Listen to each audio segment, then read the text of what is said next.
Okay, ready to Joe? Great. We'll start off with Michael Grady from Yes Network.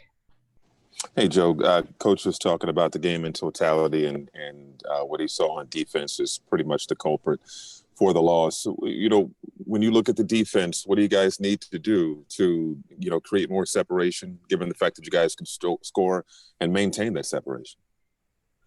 I think we just, in general, gave up too many points in the paint. We were kind of letting them get downhill almost at will, and they're either drawing fouls or finishing at the rim. A lot of second chance opportunities. And, especially a team like this, our sort of coming into it, we talked about just, trying to force them to beat us over the top. And we definitely did a good job of it. From your perspective, can you describe that sequence late, the Beal three, and then the inbound leading to Westbrook's three? Yeah. Obviously, Brad hit a tough shot, and then, just a dumb mistake on my part. I was trying to get the ball out quick and get it to Kevin. And, it's one of those things where he was cutting to the rim, and I was kind of throwing the ball where I thought he was going to be going. And, I had a timeout, should have been, more cognizant of it and just taking care of the ball. So, definitely just a big mistake on my part, especially down the stretch like that. Those are timely possessions. And even though the defensive effort wasn't great, we still should have won this game. And a lot of it comes down to, the timely possessions at the end. Greg Logan with Newsday. Joe, obviously we know the defense has been a problem, an ongoing problem for a while. But let's look at the offense for a minute. 147 in OKC, 146 tonight.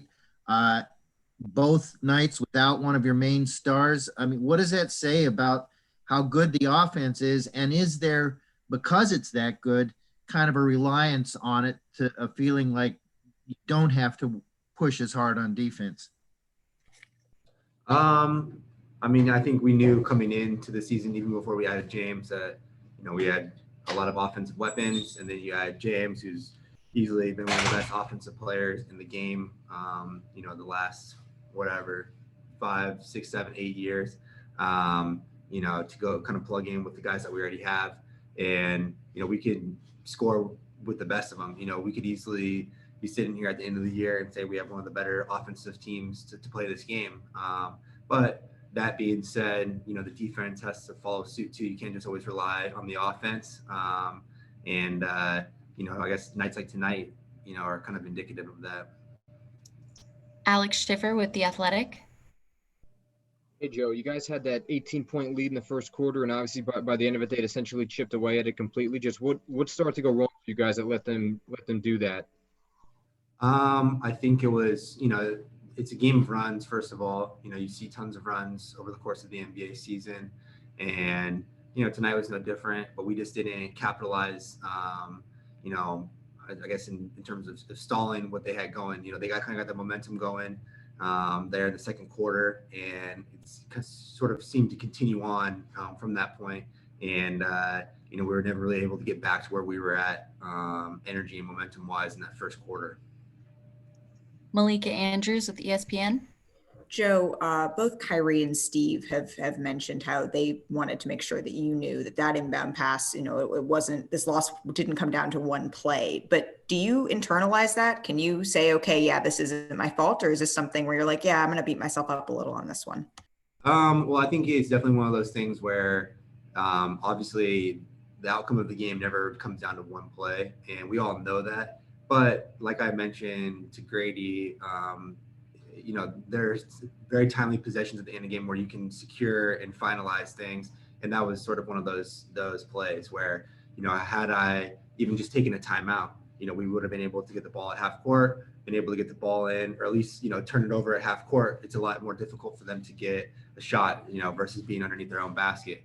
So, that being said, yes, it doesn't come down to one play, but at the same time, had I not made it, we wouldn't be sitting here talking about the loss. Christian Winfield with the New York Daily News.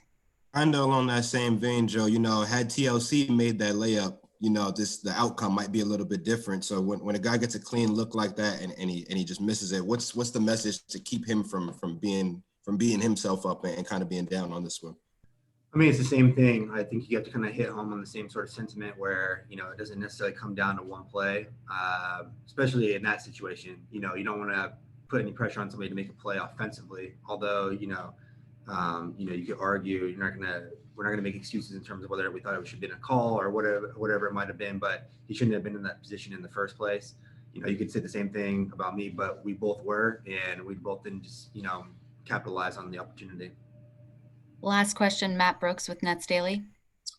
Hey, Joe. Was this opponent just the way they, grabbed off misses and push out in transition? Did you feel like that was one of the keys to why you guys didn't play as well defensively, or is it just a complete lack of focus altogether? I mean, they're one of the better offensive teams in the NBA. Obviously, they're one of the worst defensive teams, so that's kind of why we have the result that we have. But I mean, they have offensive firepower, especially when Russ plays efficiently like he did tonight.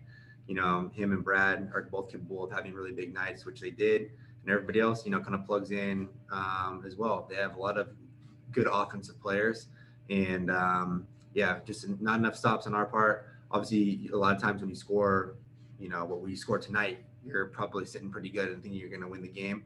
But too many defensive miscues, a lot of, separate sort of runs where momentum got on their side. And then you have the result that you have. Thanks so much, Joe. Appreciate Thank it. you.